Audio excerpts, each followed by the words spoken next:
Mereka itu selalu membawa aturan-aturan di dalam Nah, peragama. tengoklah ngarang lagi dia. Seolah-olah kau berada pada zaman itu loh. Seolah-olah kau menceritakan ini karena kau yang berada di zaman itu. Seolah-olahnya begitu loh. Aku nggak suka orang-orang yang suka berteleportasi itu. Coba kau baca ini Bang Ale, abangku yang ganteng pakai topi merah, yang mirip dengan Doni Kusuma. Perhatikan adikmu ini ya. Adikmu ini nggak benci sama kau, Abang.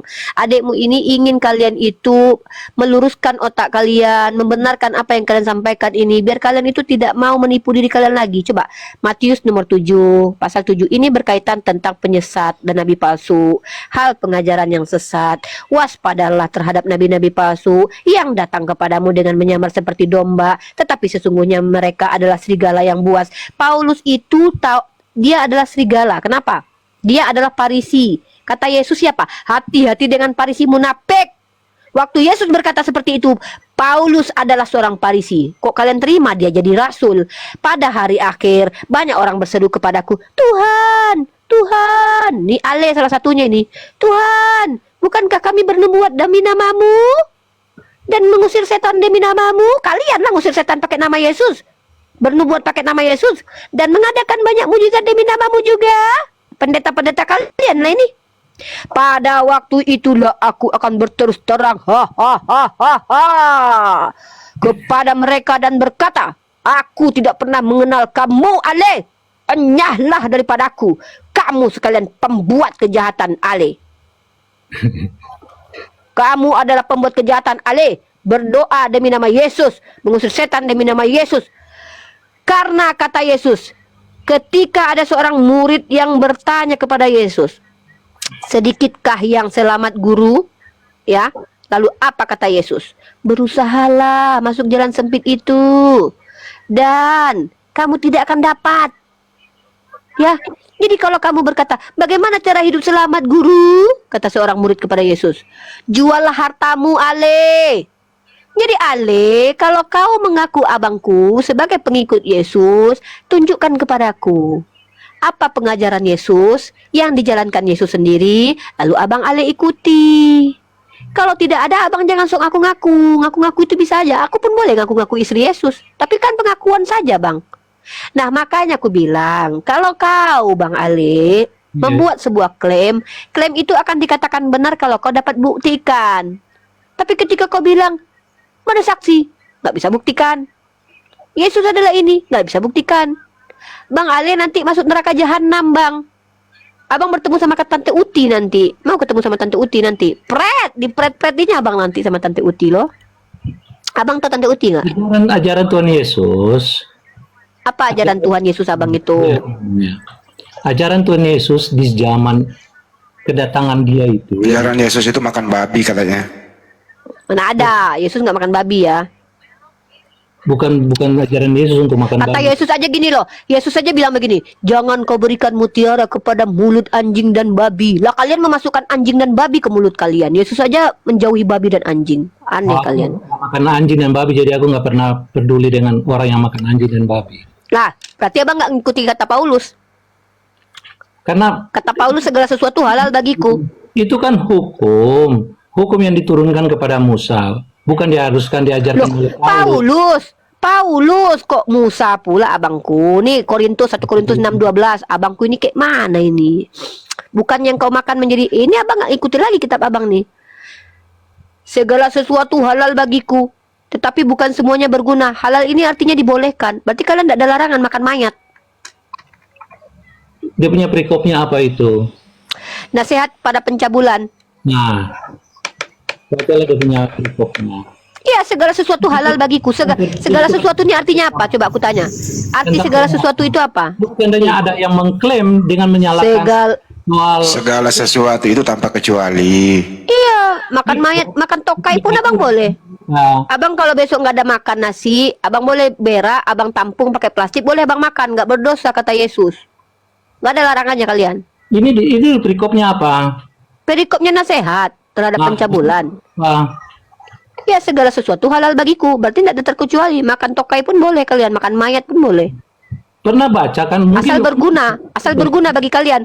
Kalau tiba-tiba ada ilmuwan yang bilang makan tokai sendiri ternyata membuat badan kita lebih sehat, boleh kalian makan. Jadi Yang kalau- penting berguna. Makan lintah asalkan kalian berguna. Ayat itu harus lihat perikopnya. Harus lihat perikopnya. Perikop itu menjelaskan tentang apa yang terjadi. Jadi kalau Enggak, ada gini loh. Jelaskan aja ini halal segala sesuatunya apa? berarti itu adalah urusan pribadinya, bukan urusan. Jadi segala sesuatu yang Teh Umi ambil itu harus ambil perikopnya. Iya, terus apa ini? Jelaskan ini. Contoh tadi Umi ambil Ulangan 18 ayat 18. Ah, capek aku sama Bang Ale nih. Bang Ale, sekarang abang mau apa? Udah abang mau bertanya atau mau diskusi atau mau ngapain? Udahlah. Aku Ya. udah ngajarin abang dari tadi ya.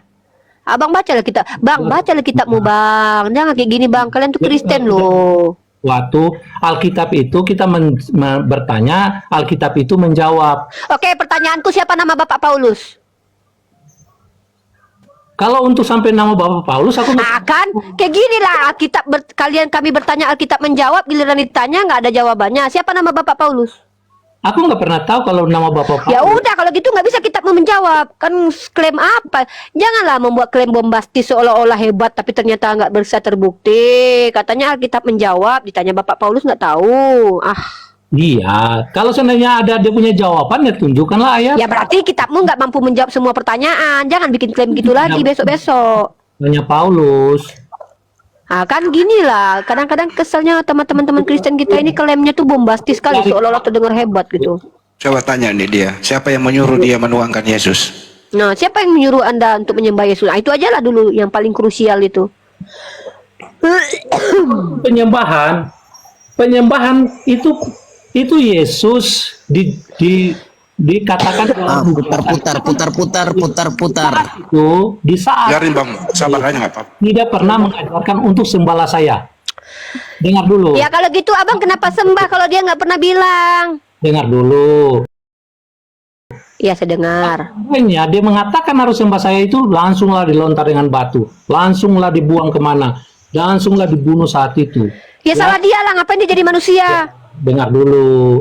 Nah terus? Jadi kalau apa yang dikatakan itu akan membuat orang-orang itu supaya jangan langsung karena ajarannya belum selesai, pelajarannya belum selesai. Ya harus sampai selesai. Karena dia bilang, Pertanyaannya bukan di situ, siapa yang menyuruh kamu menyembah Yesus? Siapa yang suruh? oh untuk Yesus itu adalah ajarannya. Siapa yang nyuruh kamu menyembah Yesus? Siapa yang nyuruh? Ajarannya itulah dijalankan oleh murid-muridnya. Lalu sudah Ajaran apa ini? buatan. Karena kita Minta maaf, saya turun, saya mau ini kerja jadi maaf ya. Oke Besok saya Yorem, turunin aja nanti kau dari buka room ya Yorem. Nanti buka apa? Aku mau bertanya. Aku cuma satu pertanyaanku Yorem yang mungkin kau Iya, cari iya. dari sekarang kau cari ya. Dari sekarang Iya, cari iya. nih. Apa satu pengajaran Yesus yang dia juga jalankan yang kalian ikuti? Itu aja pertanyaanku ya Yorem. Cari Iya, tahu. siap. Terima Aku pengen kasih tahu sudah. gitu. Ya. Ya, terima kasih Ya. sudah. Pertanyaanku cuma satu aja. Oke, siap. Terima kasih sudah terima saya untuk bergabung. Sama-sama ya adikku. Dan Yore minta semoga maaf kita Uni sehat kalau selalu ada ya. kata-kata ya maaf ya kalau Uni ada Gak kata-kata apa-apa, yang ini menyinggung namanya kita adikku. sharing, jadi Iya. Mana yang baik, mana yang apa yang kita ambil, Sehat mana selalu yang tidak adikku. baik. Oke, kita sehat semua yang di Ya, room minta ini. maaf Semoga Uni ya. panjang umur. Oke adik. Selamat Oke siang Rem semua. sehat-sehat adikku. Oke, siap. Kita Umi, salam semoga toleransi tambah adikku. cantik lagi. Terima kasih adikku. Terima Oke. kasih. Tolong kasih turun saya, Kak. Oke adikku Uni tendang minta maaf ya Uni kick ya. Oke. Terima kasih Terima adikku. kasih. Semoga segala amal ibadahnya diterima di sisinya. Amin. Siapa yang Ya, Ale, memanggil? Ale. Tahir. Ale, apa lagi? Ayo kita ngomong apa lagi yang betul lah, Ale. Bang Ale kalau ngomong sama aku tuh yang betul lah, Bang. Soalnya aku ini loh, Bang, di kampusku tuh kata dosenku aja kadang nyerah-nyerah sama aku loh. Sudah cukup Uniripa kata dosenku. Kan kemarin aku mau dikeluarkan dari kampus tapi nggak jadi karena aku dapat beasiswa. Tapi Abang kalau ngomong sama aku yang betul gitu loh. Iya loh. Maksudnya itu jangan buat klaim-klaim besar. Nanti ku hantam. Abang tuh yang ada di kitab Abang aja baca. Iya. Jangan yang nggak ada abangku. Abang udah lo topi abang merah. Umi sudah menggunakan ayat-ayat yang lain yang dimana aku belum nyampe ke sana. Itu yang masalahnya. Oh, ya udah kalau gitu abang bertanya aja tentang Islam. Jangan abang coba jelaskan Kristen. Kenapa? Ini Saya tentang itu Islam, tapi Teh Umi udah lari terus ke kitabku. Yaudah, abang mau apa sekarang? Ayo kita hati ke hati aja kita. Ini antara hati Unirifa dan hati Bang Ale ini. Klaim tentang Islam itu yang aku mau bertanya. Ayah udah tanyalah, tanya. Makanya dari tadi ku suruh tanya Islam abangku. Aduh. Ini Teh Umi teh dari mana Teh Umi teh? Oke. Ulangan 18 ayat Tuh, 8 abang suruh tanya Al-Quran, bawa lagi ulangan 18. Kan aku bilang, bahaya bang ini. ke sana. Yang aku mau nanyakin kan ada yang mengklaim tentang itu. Yang Oh, bahas ulangan 18. Oke, buka 18. Nggak apa-apa, kalau aku kulayani aja. Tapi jangan salahkan ya kalau aku nanti bikin abang menangis di sini ya. Jangan salahkan aku ya. Aku udah bilang dari awal loh bang. Ini sama kalau kita lagi mau sparring tinju ya kan. Aku bilang, janganlah senggol-senggol aku Bang Ale. Aku bilang nanti ku hantam. Tapi masih juga dilawan ya udah. Lanjut. Ada yang menggunakan kata ini, ayat ini apakah benar? Ayat ini menuliskan atau menubuatkan tentang Muhammad? Itu pertanyaanku. Oh, tanya baik. Terima kasih. Ini baru pertanyaan ini yang kutunggu-tunggu dari tadi. Masya Allah. Aduh, katanya bertanya mau menjawab. Boleh nggak? Udah boleh dijawab? Ya. Nah, Masya Allah. Akhirnya Unirifa mendapatkan apa yang dimau. Apa itu? Pertanyaan yang lumayan sedikit berbobot. Ya, ini pertanyaan yang lumayan sedikit berbobot. Walaupun ini bukan mempertanyakan Al-Quran, tapi justru mempertanyakan Bible. Unirifa boleh ditanyakan Bible, boleh ditanyakan Al-Quran, boleh. Baik abangku Ale yang bertopi merah, ya, yang ganteng seperti David Beckham, ya. Ulangan 18 ayat 18 ini kita baca. Ini adalah, kita harus tahu dulu, ini ada terjemahan kitab Salemba LAI, Lembaga Alkitabiah Indonesia. Nah, seorang nabi akan kubangkitkan bagi mereka dari antara saudara mereka seperti engkau ini. Aku akan menaruh firmanku dalam mulutnya dan dia akan mengatakan kepada mereka segala yang kuperintahkan kepadanya. Maka ada kriteria di sini. Kriteria pertama adalah dia seorang nabi. Oke? Kriteria kedua adalah seperti Musa dia.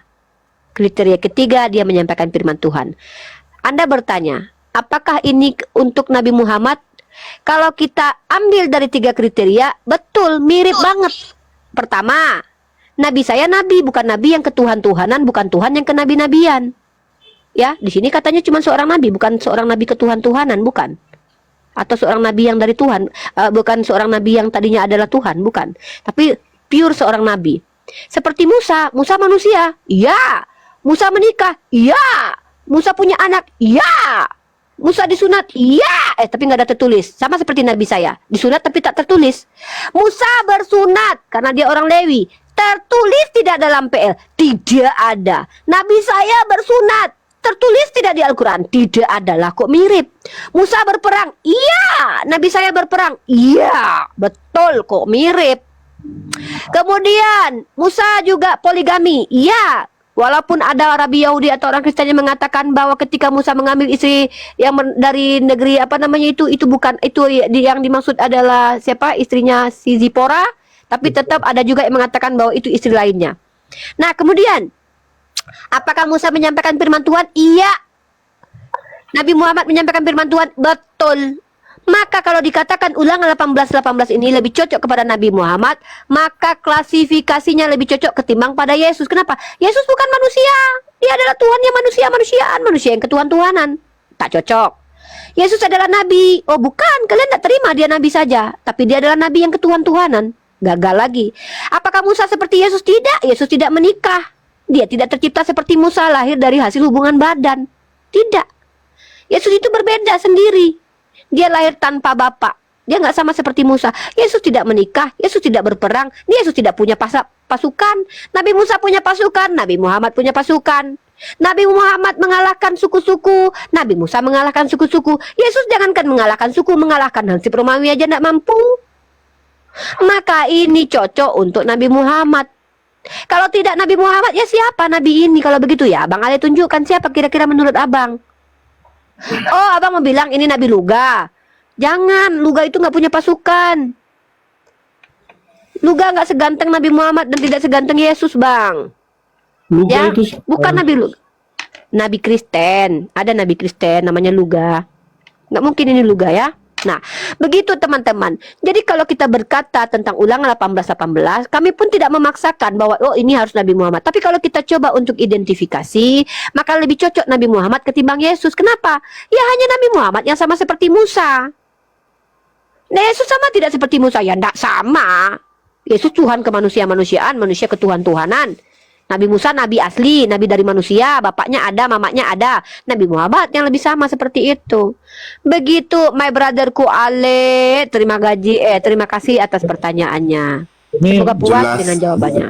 terang berderang seperti matahari di tengah hari. Masya Allah Bang Milo. Ya, halo. silakan Bang. Halo Bang Ale, lanjut Bang Ale. Artinya yang seperti pernah aku dengar beberapa pembicara bahwa itu menyatakan bahwa itu menuju kepada Muhammad. Tadi ada 3 kriteria yang Teumi sampaikan, yaitu dia seorang nabi dan yang lainnya itu. Tapi aku ada baca di sini di dalam ayat yang sama bahwa dia dari antara saudara mereka. Ini saudara yang mana?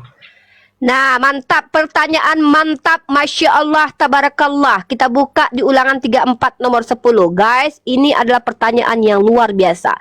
Unirifa dapat Roh Kudus menjawab ini. Ulangan 34 nomor 10. Tadi Ulangan 18 ya, sekarang kita masuk ke Ulangan 34, brotherku. Ya, Ulangan 34 number 10. Kalau tak salah ya. Ah, ini dia. Tadi Nabi seperti Musa ya. Nabi seperti Musa itu akan lahir di antara saudara-saudaramu katanya. Mari kita baca. Di dalam Ulangan pasal 34, chapter 34, verse 10. Ini 10 ini 10 dalam bahasa Inggrisnya kan? 10. Seperti Musa yang dikenal Tuhan dengan berhadapan muka, tidak ada lagi nabi yang bangkit di antara orang Israel. Artinya nabi yang dibangkitkan Tuhan itu bukan dari suku Israel. Kenapa dikatakan saudara-saudaramu? Ya memang Nabi Muhammad SAW itu adalah saudara dari para nabi. Kenapa? Contoh, Nabi Ismail itu bersaudara dengan Nabi Ishak. Nabi Ismail anak sulung, Nabi Ishak anak kebongso. Bapaknya sama, Abraham. Ketika Abraham mati, anak-anaknya datang menguburkan. Siapa mereka? Ismail dan juga Ishak. Jadi keturunan Bani Ismail sebenarnya adalah saudara sepupu dengan Bani Israel. Tapi yang Kristen nggak tahu keturunan siapa, kalian saudara siapa, saya nggak tahu. Kalau nabi-nabi saya itu saudara semua mereka. Contoh, Nabi Isa itu saudara dengan Nabi Yohanes atau Nabi Yahya. Nabi Musa saudara dengan Nabi Harun. Nabi Ishak saudara dengan Nabi Ishak. Nabi Muhammad lahir dari keturunan Ismail. Yakub alaihissalam keturunan dari Nabi Ishak. Bani Israel lahir dari keturunan Israel yaitu Yakub. Mereka 12 orang sukunya. Lalu kemudian Bani Ismail memiliki anak bernama Kedar dan Nebayot, menyebar di daerah Arab. Mereka saudara? Iya saudara. Maka kata Yesus, siapa saudara-saudaraku? Mereka yang mendengarkan firman Tuhan. Apa kata baginda Rasulullah Muhammad SAW? Aku rindu kepada saudaraku. Bukankah kami saudaramu ya Rasul? Kata para sahabat. Bukan, engkau adalah sahabat. Saudaraku adalah mereka yang tidak pernah bertemu aku, tetapi mereka mendengarkan perkataanku dan mengikuti aku. Allahu Akbar. Artinya apa? Sesungguhnya mereka yang mengikuti satu Tuhan, menyembah kepada satu Tuhan, mengikuti satu milah Abraham, sebenarnya mereka saudara. Tapi apakah nabi yang diutus oleh Tuhan dalam Ulangan 18:18 adalah Yesus? No, tidak. Karena Yesus Bani Israel. Sementara dalam Ulangan 38 nomor 10 dikatakan bahwa di sini tidak ada lagi nabi seperti Musa yang berhadapan dengan Tuhan. Itu lahir dari Bani Israel. Kenapa? Tongkat kerajaan Daud telah diambil karena keingkaran karena keingkaran Bani Israel. Mereka tegar tengkuk. Aku minum dulu ya. Aku minum dulu. Sedikit aja. Bismillah, bentar. Lanjut, gaskan. Lalu ketika kita lihat dalam kitab Ulangan ini tidak ada lagi nabi, tongkat kerajaan Yehuda akan diambil. Wajar, kenapa? Yehuda itu berkhianat. Yehuda meniduri Tamar, menantunya. Kemudian keturunan Yehuda itu bersundal. Di mana Udiripa tahu? Di sini, di dalam kitab Yesaya. Mari kita buka. Ya. Bang, ini 3 SKS loh, Bang. Kalau di fakultas bayar loh ini, Abang, ini gratis loh.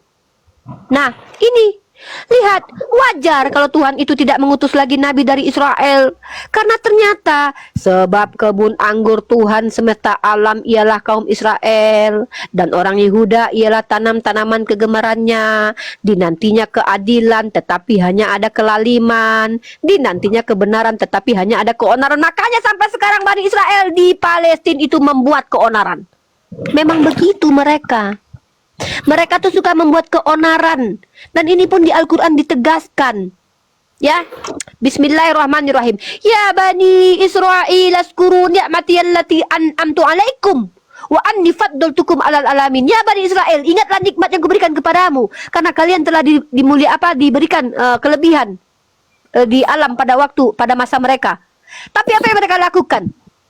Mereka melakukan pengkhianatan dengan apa? Menyembah patung anak sapi, membatalkan hari Sabat.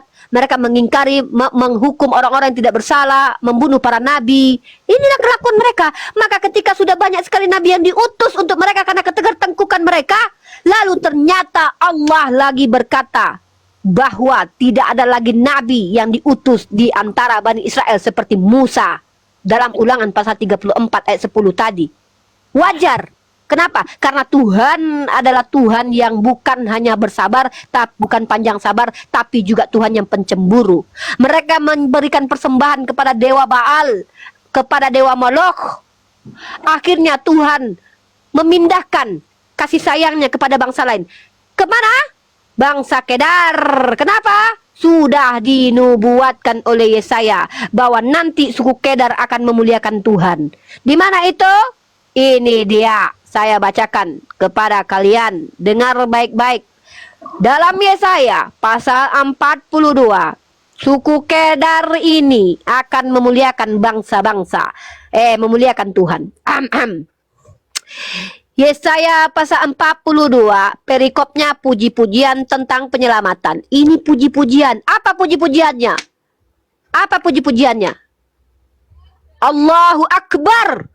Itu adalah pujian yang diteriakkan di padang gurun di tempat kediaman Kedar. Nyanyikanlah nyanyian baru bagi Tuhan. Apa ini nyanyian baru bagi Tuhan?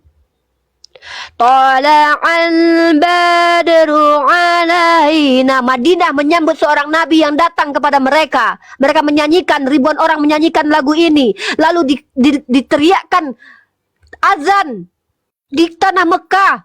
Allahu Akbar, Allahu Akbar. Itu pujian, brother. Puji Tuhan, puji Tuhan. Itu bukan pujian. Itu ancang-ancang mau memuji Tuhan. Puji Tuhan, puji Tuhan, puji Tuhan. Itu ancang-ancang mau memuji Tuhan. Yang pujian Tuhan itu adalah Allahu Akbar. Allah ya kabir, Allah kabir, Allah maha besar, Allah maha segala-galanya. Itu baru pujian. Kalau puji Tuhan, puji Tuhan, puji Tuhan. Itu bukan pujian, brother. Itu ancang-ancang. Itu gejala-gejala mau memuji Tuhan. Pujiannya mana? Nggak tahu saya pujiannya mana. Nah, mari kita baca selanjutnya. Dan pujilah dia dari ujung bumi. Siapa yang memuji Tuhan dari ujung bumi tidak berhenti 24 jam? Islam. Ketika azan di Spanyol berhenti, mulai azan di Brazil, berhenti azan di Brazil, mulai azan di Eropa, Eropa berhenti, Asia mulai, karena kita berputar 24 jam, 24 hour, dan ujung ke ujung tidak berhenti memuji Tuhan. Allahu Akbar, Allahu Akbar. Itu tidak berhenti. Dan kata kota-kotanya dan dengan desa-desa yang didiami Kedar. Siapa Kedar? Kedar ini bukan Bani Israel, brother. Kedar adalah anak Ismail. Salah satu anak Ismail. Baiklah bersorak-sorai penduduk Bukit Batu. Siapa penduduk Bukit Batu? Hah? Siapa? Israel. Ya tinta, Bu. Bani Israel itu tercampak ke sana kemari, mereka mencari tempat melegitimasi kenegaraan mereka. Sampai sekarang mereka masih membunuh orang untuk melegitimasi tempat tinggal mereka. Mereka masih bingung dengan tempat tinggal mereka. Mereka masih merampas dulu untuk baru bisa mendapatkan tempat tinggal. Ada suku Bani Kedar, Bani Nebayot dari Ismail yang sudah bertempat tinggal, yang sekarang makmur tempatnya. Di mana itu? Arab Saudi.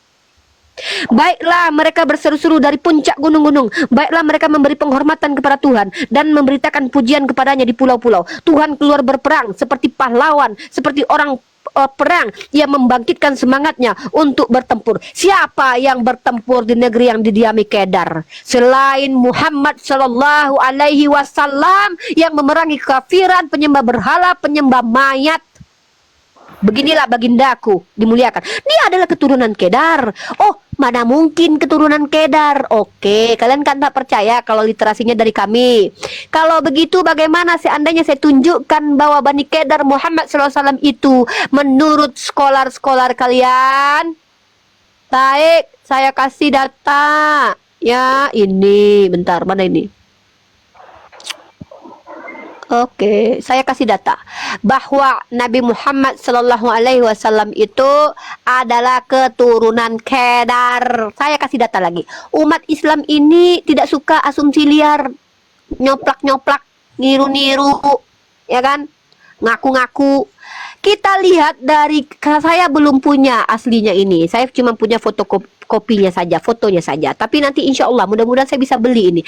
Ikhwah fisabilillah yang punya uang di sana yang bisa menyumbangkan ini kepada kami para apologet, saya sangat berterima kasih. Tolong dilihat ini. Dictionary of the Bible, including biografi, natural histories, geografi, topografi, arkeologi, and literatur with 12 colored maps, over 400 illustration, diedit sama si Philip Schaff, DD. Nah, ini adalah literasi Philadelphia American Sunday School Union 1122. Apa ini? New Street nih nama ini, New York. Ini gitulah ya. Ini data-data akademis aja ya untuk memvalidasi gitu kebenaran. Apa yang tertulis di halaman 491 brotherku? Brotherku di sini menjelaskan tentang Kedar. Ya. Maka kita lihat di sini. Kedar. Ya. Dark skin. Ya, di sini dikatakan apa? Tradition makes Muhammad a descendant of Kedar. Oke, ini bukan punya saya, bukan Islam ini punya Kristen. Kalau nggak percaya dengan umat Islam ya nggak apa-apa. Setidaknya ya jangan ingkari juga punya kalian Kristen. Ya, mari kita lihat anak Ismail ada berapa. Anak Ismail itu ada berapa? Inilah anak-anak Ismail, disebutkan menurut urutan lahirnya. Nebayot, menurut para sejarawan ada yang mengatakan bahwa ini adalah nenek moyang dari suku Nabatea. Anak sulung Ismail selanjutnya adalah Kedar. Nah, Kedar, Abdil, Mipspa, apa?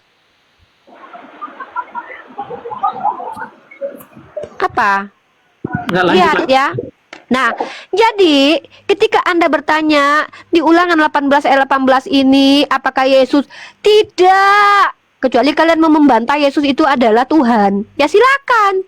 Kalau kalian percaya Ulangan 18 ini adalah Yesus, berarti kalian membantah dia adalah Tuhan, bahwa dia adalah nabi manusia biasa seperti Musa, punya istri, punya anak.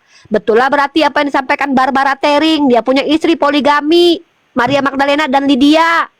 Gak apa-apa, kalian akui itu, konsisten. Gak apa-apa, kami pun sepakat ajanya. Kalau ini dikatakan Yesus asal sama, gak apa-apa. Tapi jangan kalian khianati. Katanya untuk Yesus, tapi gak mirip Musa. Ya, jadi kita saling ini aja sih, saling jujur. Saya butuh orang Kristen jujur, bukan orang Kristen pinter. Percuma pinter kalau gak jujur. Buat apa? Buat apa pinter tapi bohong? Seperti Musa yang dikenal Tuhan dengan berhadapan muka, tidak ada lagi nabi yang bangkit di antara orang Israel. Sebab tongkat kerajaan telah diambil dari Yehuda. Ya, orang lagi tidak menyembah di Bukit Zion itu. Kenapa? Orang sudah berpindah nanti menyembahnya ke Mekah. Begitu, brother. Ya, Karena tongkat kerajaan telah diambil dari Yehuda. Sekali lagi Yuni, Yes. terang benderang ibarat matahari. Masya Allah. Matahari. Ini lebih terang benderang. Abang Milo, ini lebih terang benderang. Kejadian pasal 49 nomor 10. Tongkat kerajaan tidak akan beranjak dari Yehuda ataupun lambang pemerintahan dari antara kakinya sampai dia datang yang berhak atasnya, maka kepadanya akan takluk bangsa-bangsa. Pertanyaan saya, siapa yang dia datang bangsa-bangsa takluk, Yesus atau Muhammad SAW? Jawab jujur, jangan dusta-dusta. Siapakah dia datang ke dunia? Ketika dia hadir di dunia, maka dia membuat takluk bangsa-bangsa tanpa lari ke atas surga sebelum bangsa takluk. Siapa dia? Muhammad atau Yesus? Muhammad SAW atau Yesus alaihissalam? Jawab. Bahkan di sini ia akan menambatkan keledainya pada pohon anggur. Jangan kalian bilang Yesus tidak punya keledai. Yesus tidak pernah punya keledai, tapi dia ngambil keledai orang. Di sini ia akan menambatkan keledainya. Yesus tidak punya keledai, brother. Rasulullah itu jangankan keledai, onta pun punya, kuda pun punya. Nabi saya kaya raya, tapi memilih hidup miskin karena bagi-bagi harta. Jadi Nabi saya lah yang membuat bangsa takluk. Apakah penaklukan itu terjadi? Benar kata Muhammad Al-Fatih. Kata siapa pahlawan kita yang menaklukkan Yerusalem? Aduh, lupa. Al-Fatih sama nabiku tidak pernah berdusta katanya. Siapa itu yang berkata itu? Nanti anakku kalau laki-laki ku kasih nama itulah siapa? Salahuddin Al-Ayyubi ya? Atau Al-Fatih? Menakluk apa? Yang berkata bahwa nabiku tidak pernah berdosa karena akan menaklukkan negara-negara Eropa. Iya. Nah, itu dia. Al-Fatih. Jadi Al-Fatih, Salahuddin Al-Ayyubi, mereka itu adalah pengikut baginda Muhammad SAW. Pertinyiin fi idili. Tunjukkan negara apa yang ditaklukkan oleh Yesus. Bangsa apa yang ditaklukkan oleh, jangankan bangsa 12 murid ini aku pilih, satu di antaranya iblis. Kata Yesus, tahu-tahu 2 yang iblis. Ya. Siapa iblis? Petrus dan juga Yudas. Yesus aja salah itu. 12 murid ini bukankah aku yang telah memilihnya? Bukankah aku yang telah memilih kalian 12 murid? Bangsa mana yang ditaklukkan Yesus? Sebelum Paulus menyebarkan ajaran Kristen, dia sudah dipenggal Raja Nero, brother. Ya.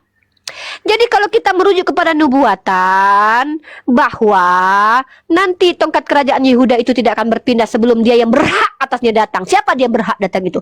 Dia yang menaklukkan bangsa-bangsa. Nabi Muhammad mulai menaklukkan suku-suku Badui dan suku Arab yang suka berselisih. Nabi Muhammad satukan mereka antara kaum Ansor dan Muhajirin, bersatu padu menyembah kepada satu Tuhan, bersalawat kepada baginda kami. Mereka melaksanakan apa yang Rasulullah kami perintahkan, bahkan mereka merelakan nyawa mereka untuk membela Nabi saya. Itu dia yang ditaklukkan. Lalu kemudian mulailah penaklukan oleh para sahabat.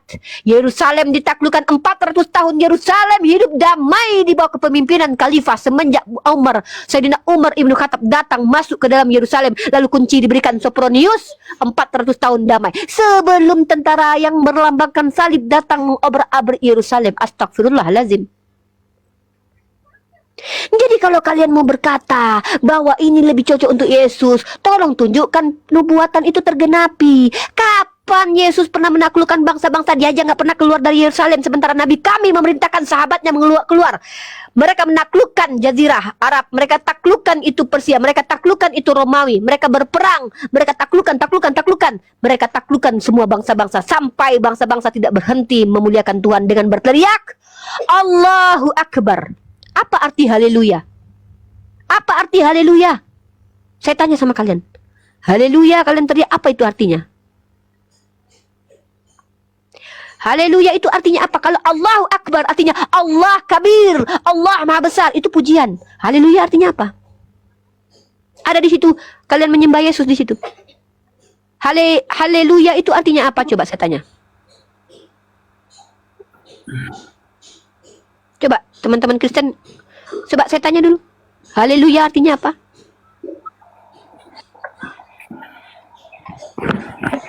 Aku nggak tahu nih. Makanya, karena nggak ada yang tahu itu, saya pun juga bingung. Jadi itu tidak memenuhi nubuatan bahwa itu terjadi penyembahan Tuhan, memuji Tuhan di situ tidak. Kita tidak tahu apa arti haleluya. Ya, kalau kita lihat puji Tuhan itu ancang-ancang mau puji Tuhan, puji Tuhan. Itu kan cerita. Ini saya nih puji Bang Milo. Ya apa pujian saya? Saya bilang Abang Milo ganteng. Ah itu baru pujian. Ah puji Bang Milo. Apa nak kau puji dengan aku? Engkau ni kata-kata engkau puji aku apa nak kau puji? Kecuali terpujilah Abang Milo. Ah baru itu pujian. Tapi puji Bang Milo. Puji Tuhan. Itu ancang-ancang.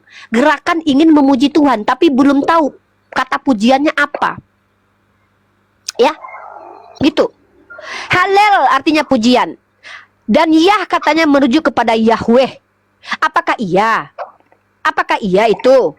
Ada yang memverifikasi itu? Jangan berdusta di hadapan kami umat Islam. Yod Hewawe itu adalah tetragramaton 4 huruf suci yang tidak sampai sekarang tahu orang bagaimana cara melafazkannya. Apakah Yahweh, apakah Yahweh, apakah Yehovah? Sampai sekarang Kristen pun masih berdebat. Jadi haleluya, puji Tuhan.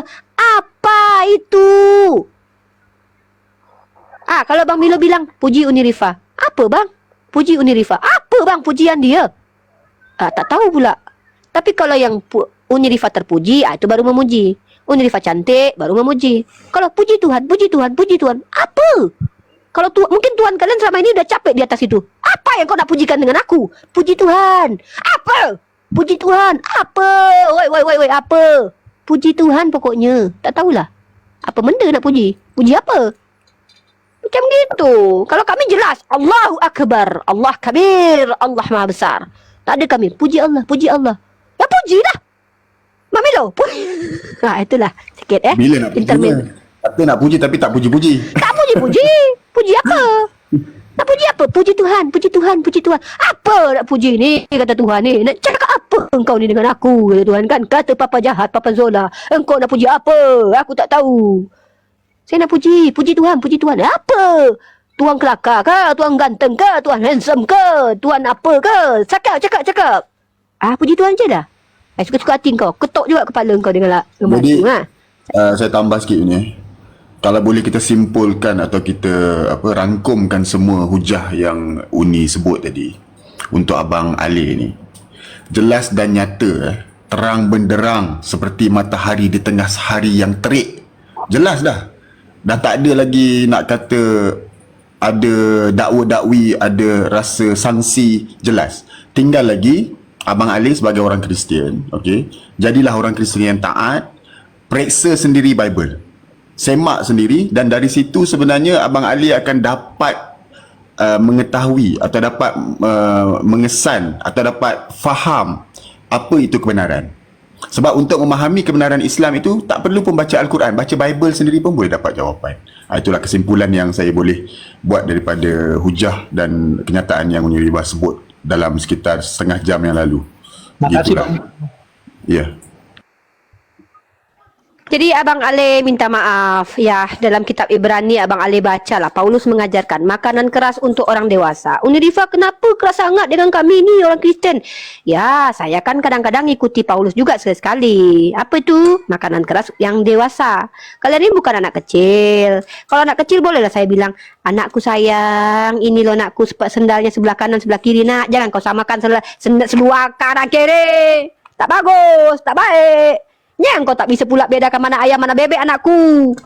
Dalam lembut. Saya pun kadang-kadang tak lembut jugalah. Kadang-kadang sampai memang keras-keras macam ni pun saya penyayang Abang Ale, ya.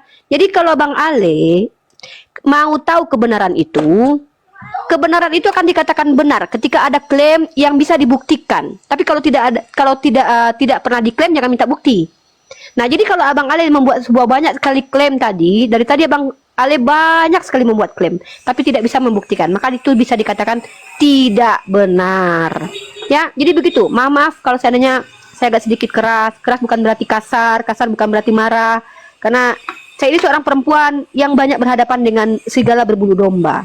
Terkadang kalian harus dikeraskan dulu supaya kalian bisa paham dan mengerti. Silakan Bang Ale. Makasih atas pengajarannya. Sehat selalu Bang Ale ya. Jangan lupa makan siang Bang. Jangan lupa makan siang. Pakai sayur Bang. Saya lagi makan soalnya ini. Abang Milo juga jangan lupa makan siang. Kita semua jangan lupa makan siang ya. Jangan lupa kita sehat-sehat semua. Jangan lupa Bang Ale, supaya Abang Ale bisa bertambah kecerdasannya. Makan ikan goreng seperti Yesus. Yesus suka makan ikan goreng. Yang kedua, Abang Ale jangan lupa baca Bible. Siang, malam, pagi, petang kayak Yonatan Nandar itulah. Baca itu Bible tuh. Yonatan Nandar itu siang, malam mukanya udah kayak Bible gitu. Baca Bible terus kerjaan dia. Mukanya juga udah kayak Bible. Lagi boleh. Ya, silakan Bang Ale. Itu di ayat yang ke-20, ini yang ada yang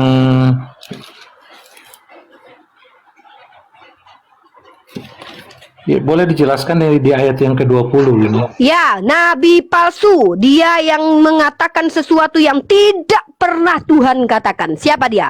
Dia adalah pembinasa keji, penyesat yang mengaku-ngaku dia diutus oleh Tuhan. Dia mengaku-ngaku bahwa dia adalah orang yang diberikan kelebihan oleh Tuhan. Padahal dia adalah pembinasa keji, nabi palsu. Siapa dia?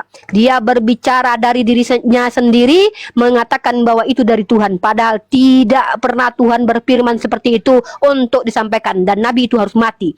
Dan nabi itu mati maksudnya apa? Matinya sebelum selesai tugas-tugas. Matinya sebelum dia menyesatkan banyak orang, dia sudah mati. Ya, jadi kalau kita lihat siapakah orang itu, saya akan tunjukkan satu nama, tapi saya tidak mau menuduh ya. Saya kasih indikatornya aja lah, ya, indikator aja. Ya, ada orang yang berkata bukan bukan perkataan Tuhan, tapi disampaikan kepada manusia. Ya, siapa dia? Ini dia. Saya kasih ayat aja. Ini saya sambil makan loh. Silakan makan. Nih, ini dia. Saya kasih data sama Bang Ali ini ya. Bang Ali semoga mendapat hidayah dari Allah. Nah, jadi nabi itu harus mati. Sebab menurut pendapatku Allah memberikan kepada kami para rasul tempat yang paling. Ini pendapatku. Ini adalah 1 Korintus, di mana ini adalah surat kepada Korintus yang ditulis oleh Paulus. Paulus mengaku bertemu Yesus ketika dia hendak ke Damsik, terguling-guling di Damsik, ya. Padahal dia itu adalah orang Farisi munafik, kata Yesus. Tetapi menurut pendapatku, ya lebih baik bahagia. Ini orang yang mengada-ngada sebuah pengajaran yang mengaku-ngaku ini datang dari Yesus. Apa kata Yesus? Baca Matius pasal 7, nomor 15 tentang penyesat. Ikuti kata Anda akan selamat kalau Anda mengikuti perkataan Yesus, brother. Ya, ikuti kata Yesus, jangan ikuti kata orang lain. Jangan ikuti kata pendeta. Ikuti kata Yesus. Matius pasal 7 nomor 15. Begini kata Yesus.